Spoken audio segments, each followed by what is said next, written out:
Ladies and gentlemen, I'm honored today to introduce you this special session on the energy and the city of the future, which will be a brainstorming of idea about this symposium for the session of 2020. The energy and the city or wheel of the future is a series of international events dealing with the city and the science. The city is a laboratory of meeting between dreams and realities. At a different scale, citizens have to manage daily and to make a better tomorrow.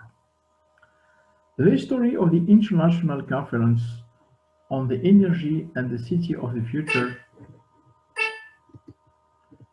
started in a simple coffee break in Sergi Pontoise, close to Paris, between Professor Mohamed Dar Sharif from PMI, Professor Nancy from Queen's University in Canada, Professor Ben Nasser from Ines Kashan, and myself, Professor El Ganawi from University of Lorraine. This simple discussion was so rich that we decided quickly about three institutions immediately to create a series of events with a specific spirit to couple under common exchange to mix together scientists, visionists of tomorrow, industrial, and policies of the city.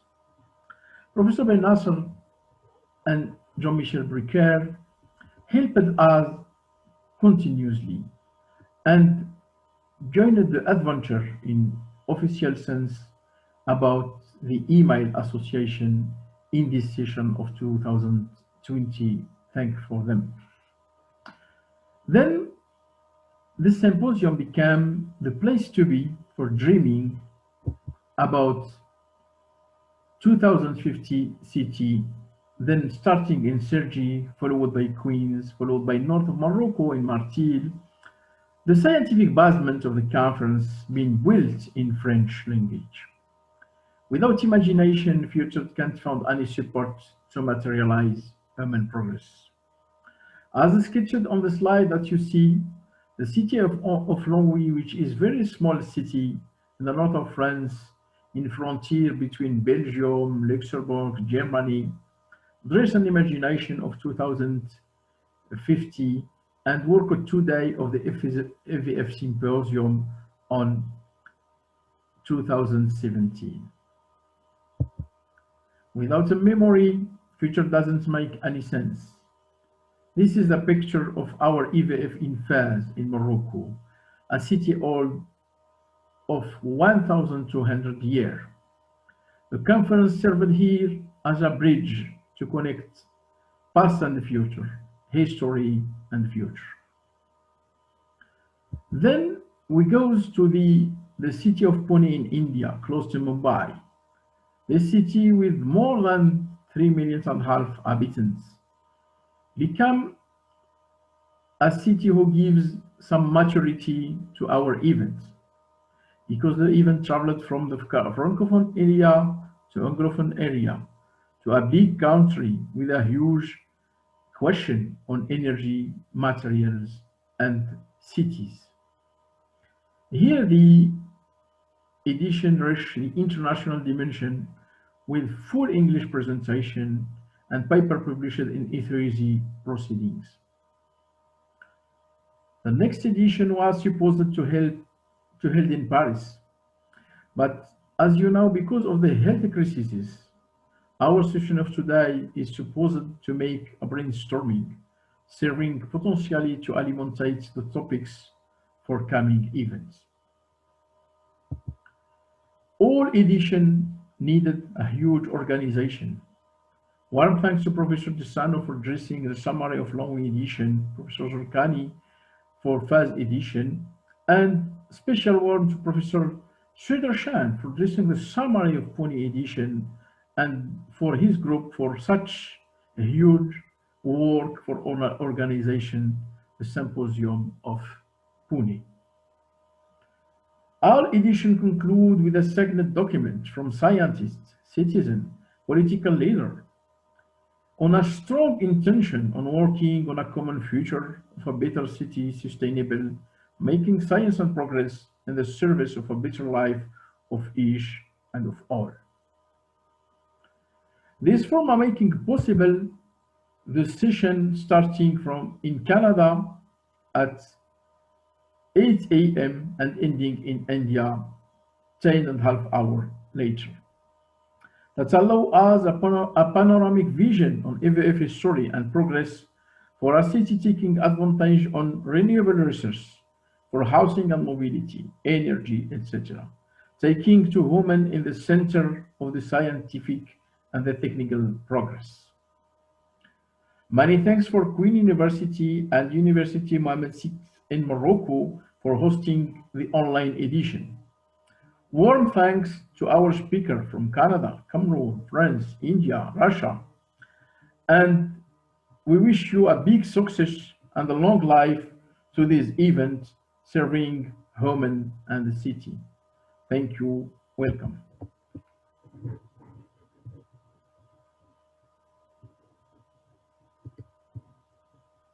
It's okay? Okay. Perfect. Yeah, so it's my topic. And I would tell, I have only 15 minutes, so I will have focus more maybe on integrating solar cell in life in Russia. And so I start from some database or statistics. You see on the first slide on the left upper corner, the world total primary energy consumption by fuel. It's you see the most of energy are obtained from coal and oil. And if you consider the electricity generation, so again, the most of energy, electrical energy generated by using by coal and gas. And if we consider, we compare with Russia, primary energy consumption in, you see there is more than 50%, it is natural gas. And then it is petroleum, and about 13% it is from renewables and nuclear power stations. And in all the powers on the world, the Russia is not on the first roles, but the first is China. You know, of course, it's a very huge country and very big population. And then it's the second is the USA. And you see Russia is only maybe 1/4 of the one-fourth of the USA of the power stations, electrical power stations. And you know that as I told you, that the most electrical energy come from thermal power plants and nuclear power plants. So, but this is a very huge plants so they should be located somewhere outside of cities or in the corner or the border of the city. And most of energy come to consumers by wires, you see on the right part of the slide. And that's why using such kind of distribution or transportation on energy, we unavoidably lose energy during this transportation. That's why the solar energy it's very attractive. You need not so large wire transportation equipment. And if we consider the energy which comes from the sun to our planet, we can estimate that the energy which comes from the sun in 1 hour is similar to the energy which mankind produces in 1 year. That's why we have a lot of sources of energy which are not disappeared, but it is it conserves in wood, in maybe grass, in warming of in heating of the water. Nevertheless, the direct transfer solar energy into electricity is also a very attractive way to use the solar energy. And if we move to geography of the Russia, it's a northern country, and only the south edge of the Russia has more or less solar radiation, obtain more or less bigger solar radiation compared with maybe West Europe or some China and the USA geographical areas.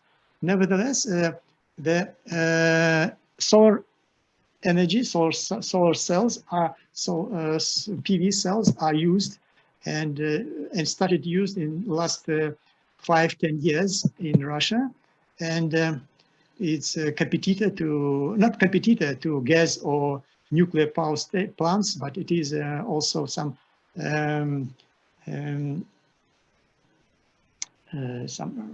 source of energy for places where it's more and more useful than to distribute energy by wires. So a few words about solar cells. Maybe you, of course, know about this kind of PN junction. It comes to use to our in our life many years ago, maybe 30-40 years ago, and the typical PN junction are shown on this slide, and these solar cells are based on PN junction in silicon, in P-type and N-type silicon, or maybe silicon, not only silicon, but mainly silicon, because silicon is a main element which is used in electronics. In electronics, the purity of silicon is needed to be 0.49 after the point, but the worst silicon, about 3 nines after the point, can be used in solar cells. That's why the silicon is a leader in materials for using in solar cells. And if to go to physics of this a little bit only, I go to the physics of these materials for solar cells. You see that in the left image there is, in left figure, there is a electronic band of crystalline silicon or some semiconductors A3B5 which are used in solar cells. And if we move to amorphous silicon, the energy band is energy levels. There are tails of energetic states in the forbidden gap, and that's why there are electrons holes are trapped when the current flow in the device, and the efficiency of amorphous silicon is less compared to the crystalline silicon.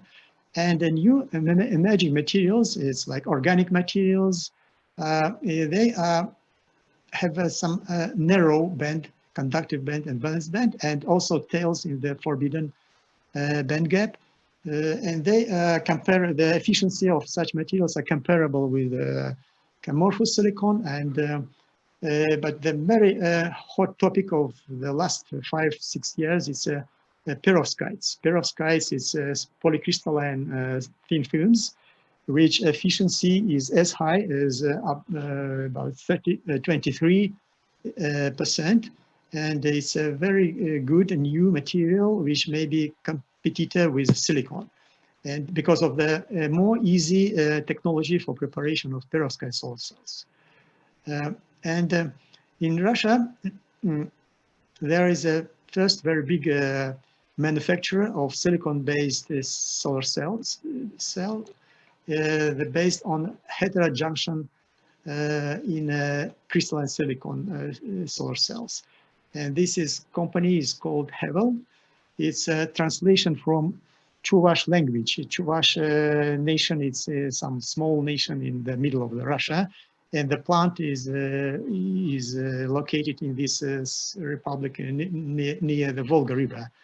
And the plant is, they use a heterojunction cell. In the middle figure, you see how is the construction of this solar cell, and efficiency is 20-23%. It is already to supply, so not in the laboratory, but in the assembled panels. So it is a very good step, very, I would say, a very strong step to use silicon cells in practice. And the chronology of developing this HGT silicon solar cells in Havel company are shown in this slide. You see, for only during 4 years, they increased the efficiency about 3 times, and now these solar cell panels are used, are manufactured, and they installed in many places in Russia. You see, this is a map of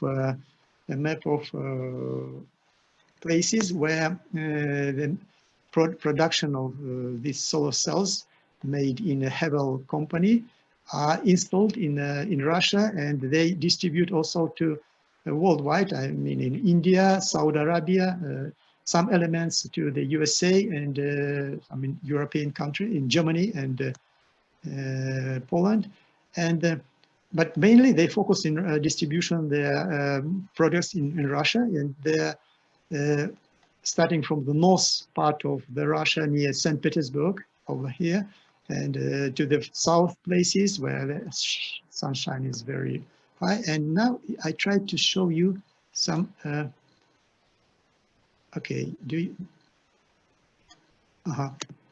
Slideshow of this company. The facility or equipment of this company were purchased from Switzerland. But firstly, the efficiency of solar cell, which was supplied by the Switzerland company, was only about 10%, because they were based on amorphous silicon. But in the Russia EVF Institute, it was developed this heterojunction system of silicon, and the efficiency increased up to as high as 23%. That's why this company is one of the big. It is the biggest company in Europe at the moment. And then what? Stop. How to make a stop? And sorry, now I try to move to my presentation again.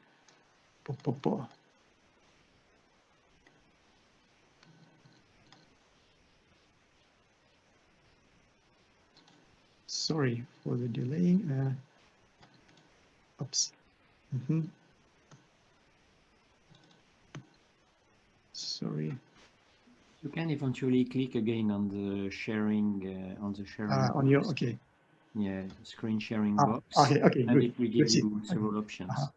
So this is a short list of. So this is manufacturing company, but there are many companies in Russia which are distributing solar cells outside. I would say from Chinese, from panels and they assemble panels and install in different places. So of course you know that we are in cities. What is new was in city. There was built a very interesting park nearby Kremlin in Moscow. In this area, you see in the left corner of this park, by the Moscow River, and behind is the Kremlin. And there was a Hotel Russia, but it was destroyed. And instead of this hotel, now there is a park. And in the park, there is some theater, summer theater with a roof. And the roof is made of some special glass, and they are installed solar cells. Solar cells in this solar cells in this roof, but at the same time it's small pieces of solar cells. It does not cover all this roof, but it's used also as a transparent roof. At the same time, its manufacturer produces solar electricity, and it is used in this park. And Also in a city, there are many bicycles for driving, and the vending machine where you pay for renting the bicycle also use the energy from the solar cell. And there are plenty of stations in these bicycle stations in Moscow, St. Petersburg, in big cities.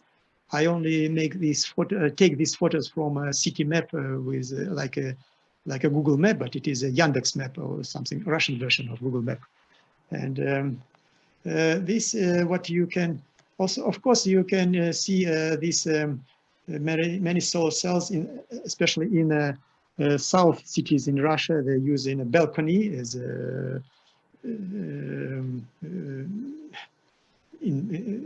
is a source of secondary source of electrical energy, and or usually many small autonomic and portable sources of electrical for charging gadgets and so on, also available by these small distributors.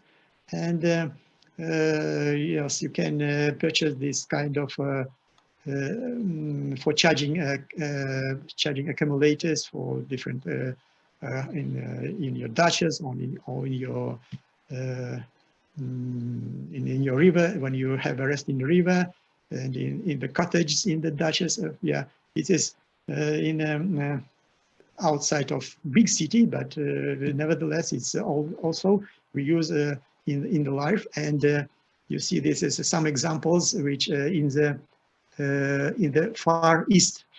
This is a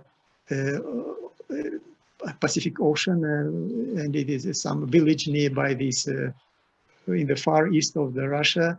And this is in the bottom is the image of the Kalmykia Republic. It is a republic nearby Caspian Sea. There are many steppes, and that's why there are many areas and fields which are empty, and you can install this kind of such kind of solar panels. And I try to find some images, some figures with winter, because Russia, of course, more associated like a winter country. And also in winter houses, also they are used. Moreover, the albedo of the snow can increase solar production of solar electricity of solar cells, because in winter, from one side, it is a shorter daytime. Nevertheless, the albedo of the snow can increase the efficiency, and totally coming electrical power from sun is maybe approximately the similar. I mean, in the daytime, in the summertime and the winter time. Again, you see the problem that there in the bottom right figure, the photo, that the snow can cover the solar cells. Nevertheless, it's yeah, you have to maintain clean. You have to clean it. It's some additional problem for northern country. This is there are many solar cells installed in areas of the Russia more close to Mongolia, or some in a Baikal Lake, in the mountains, Altai Mountains, were very far from the main sources of, I mean, nuclear power, thermal power, and there are many villages which need electrical, but not profit to. It's not profit to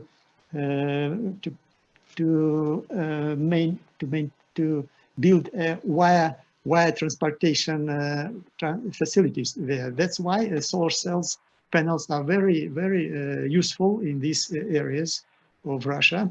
And another interesting using it is this is maintain installation of solar cells on the roof of gymnasium in Ulyanovsk city. It is a city of in the Volga River.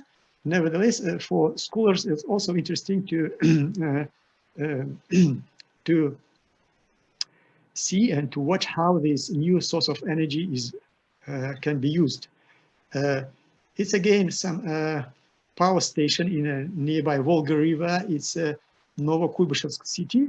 And you see these power plants of solar cells are sufficient or enough to supply electrical energy to this small city, but it's not small, but the city has, there are in the back side, in the far side, you see this city.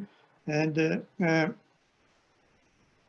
another okay, again in the winter time, there's energy, the solar cells installed in a Bashkir Republic is nearby in the South Ural. The South Ural was installed recently, and this is interesting figure. Photos I find out it is a yurts is a typical house in Tuva Republic. It's a republic is very close to Mongolia. They use these yurt as houses, and these people have to move in summertime because the animals which they care of have to find new feed, and that's why they use such kind of houses. And they move during summertime and from one field to another. And this republic, for your for your information, this is in the map of the Russia, in the very not far from Baikal River and not very close to Mongolia. In this republic, they are located the middle of the center of the Asia. This monument devoted to the sign of the center of the Asia, geographical center of the Asia. So this is my the last slide. I'd like to finish with this. So thank you for your attention. So my presentation was more like excursion to over the Russian areas, and a little bit on the was physics. Thank you. Thank you very much, Alex. That was very interesting. We are happy to see the development of solar cells, and I am sure that we can try to use these silicon panels from that company to try to grow perovskite on top and play with this. But that will be another research. You had a question from Dr.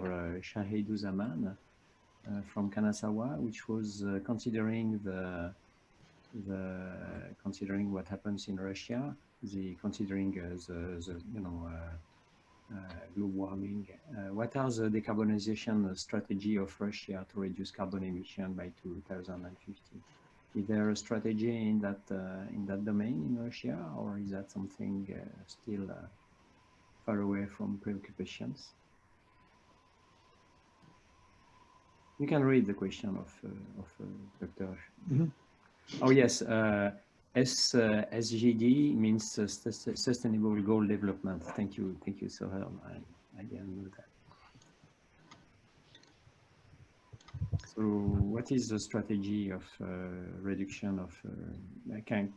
Is Russia trying to align on the global objectives of decarbonization by 2050? You mean yes? This Havel in this Havel company, there is some information. I didn't catch it. I did not didn't show you. But yeah, this direction is decarbonization. I would say that diminishing the using of coal, and but nevertheless we replace it by gas. But of course, gas is also a source of CO2. And of course, the solar cells and wind power stations and nuclear power stations, I would say, it's solar energy sources. Oh, sorry, it's energy sources which diminish the this CO2. Coming, that nevertheless, using nuclear plants, of course, needs another problem to evacuate, I would say, the remainings of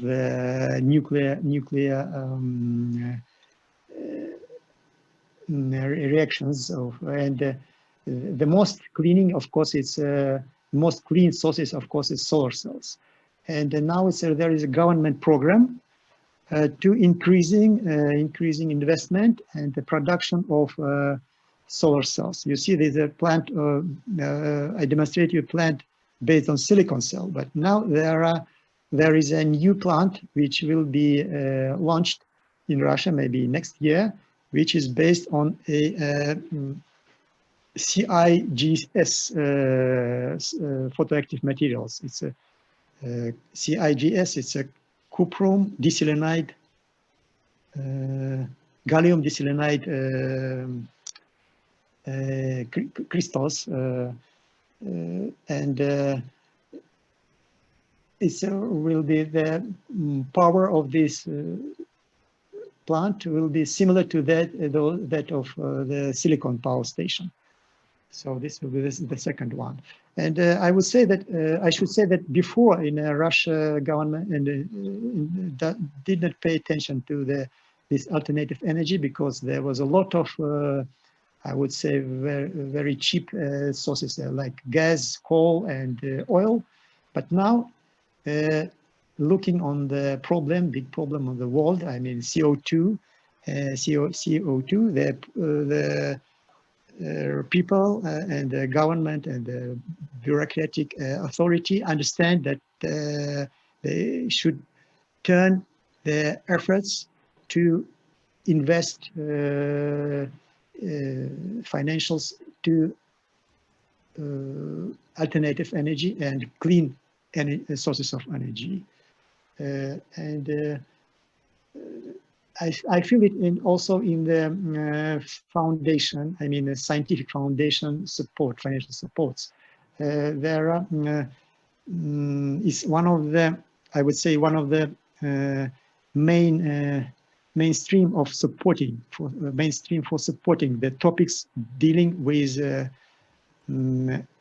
development of materials for solar cells. I mean perovskites, organic solar cells, and you see for silicon solar cells, it's the problem is solved. It's solved, as you see, during only 4 years.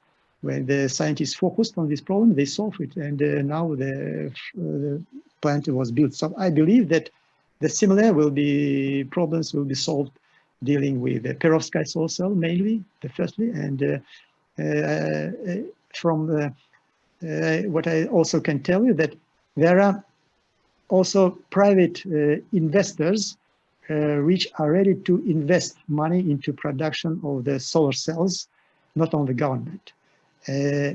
Namely, the investors come from oil companies. Why? Because there are a lot of pipes which distribute oil and gas in Russia, and at a very huge distance, you can imagine, because the geography area of the Russia is very huge. And in each I would say maybe 1 or 2 kilometers, there should be some say engines which are pumping this oil and gas, and these engines should be controlled, and there should be energy to controllers for working of this controlling, and that's why they had to put a very long wire transportation of electricity, and this is a very big market for install solar cells or some another alternative sources in this along with these pipes of oils or gas. This is a very big market, I would say.